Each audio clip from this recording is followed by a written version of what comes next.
বিসমিল্লাহির রহমানির রহিম।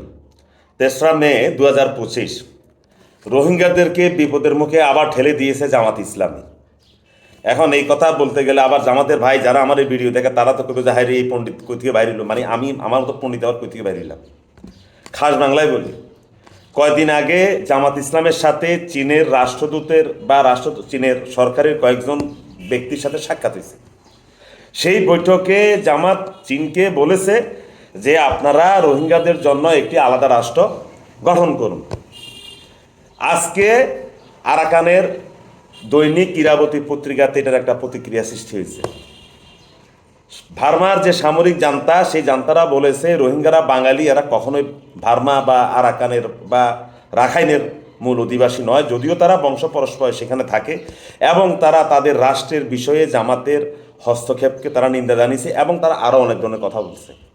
ভাই, জামাতে নাকি এত শিক্ষিত মানুষ, সবাই এমএ পাস, ডাক্তার, ইউনিভার্সিটির প্রফেসর, ভাইস চ্যান্সেলর, বুদ্ধিজীবী, মোটা মোটা বুদ্ধি সব জামাত ইসলাম করে।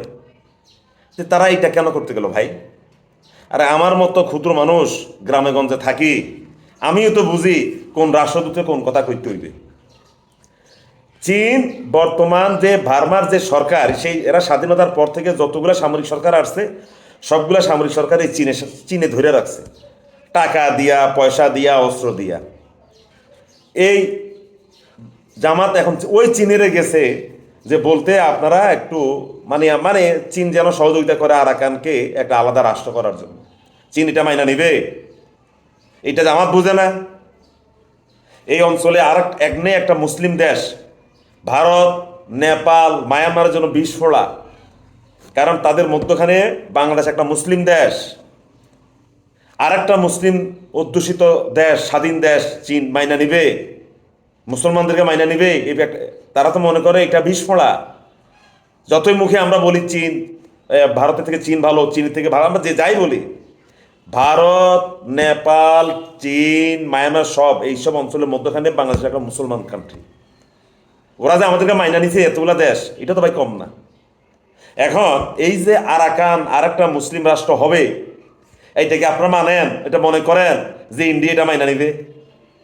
এরপর ওইখান থেকে আরেকটা খ্রিস্টান রাষ্ট্র হবে সামনে, ওরা মাইনা নিবে? এটা ভার্মা মাইনা নিবে? মানে যেটা এখন মায়ানমার, চীন মাইনা নিবে? তাইলে এরা যে কথাটা বললো, এখন কি হলো? এখন এই যে ডক্টর ইউনূস সাহেব রোহিঙ্গাদেরকে যে আরাকানে বা রাখাইনে পাঠাবে বলছিল, এটা এখন বন্ধ হয়ে যাবে। কারণ জামাত বলে দিছে আলাদা একটা ইসলামী রাষ্ট্র, আগামীতে যদি এরকম সরকার আসে তাহলে রোহিঙ্গাদেরকে সহায়তা করবে একটা স্বাধীন রাষ্ট্রের জন্য।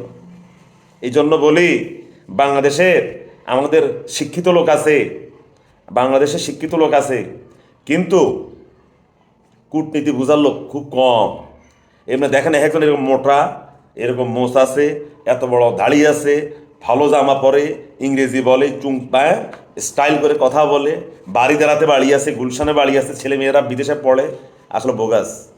এদের একটা কমন সেন্স নাই, এদের ন্যূনতম একটা কূটনৈতিক বুদ্ধি নাই যে কখন কার সাথে কীভাবে কথা বলতে হবে, কোন রাষ্ট্রের অ্যাম্বাসেডারের সাথে, কোন রাষ্ট্রের হাই কমিশনের সাথে, কোন নর্মসে, কোন সেন্সে কথা বলতে হবে।